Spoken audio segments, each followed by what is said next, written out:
And what angers me this morning is that Brandon Knight is being shamed and ridiculed for doing exactly what he was supposed to do on said dunk.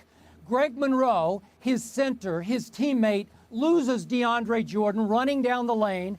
So Brandon Knight says, you know what? I'm supposed to leave my man and come over and provide weak side help defense. I'm going to take one for the team. And here's what also angers me, Tim, about the Clippers. They get away, Blake Griffin and DeAndre especially, with so many lead with the left dunks. And I get sick and tired of it. To me personally, that's an offensive foul. I thought DeAndre led with his left forearm, elbow up. And just me, I would have called an offensive foul on it because I get sick and tired of seeing them get away with that.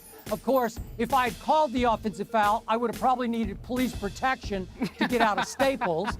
And then, as the referee, I would have been shamed and ridiculed all day long in the sports media for taking that position of an offensive foul.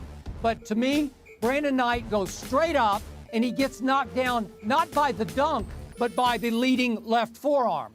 To me, by the letter of the law, I'm saying that's an offensive foul. So all things considered, I'll give it a 6 on a scale of 10, and I think I'm much closer than most people are on this. Okay, so Skip, you say 6, Leg says 10. Let's bring in Stephen A. Smith. I mean, how impressed were you? On a scale of 1 to 10, you see Skip went all the way to 6. What's your thoughts on this? Well, that's Skip nature. Well, first of all, he's a contrarian. Secondly, he's the artist. He's just a master of pessimism. I would tell you that I would give it an 8. I wouldn't give it a 10 because it was against Brandon Knight, a guy that's almost a foot shorter than him, for crying out loud. But the length, the elevation on the dunk, the amount of length he was away from the rim, to time it the way that he did, to just, when you look at it in slow motion, the way he contorted his body and just measured it and yammed it home the way that he did. And then to see Lamar Odom's reaction, to see Chris Paul's reaction, to see the reaction of his teammates, his players, all of that stuff. I mean, I think it resonates profoundly, and you've got to give credit where credit is due. It's not like DeAndre Jordan can't dunk. It's not like he doesn't have elevation when he's dunking. It's not like he's not an incredible athlete. His biggest problem is his free throw shooting.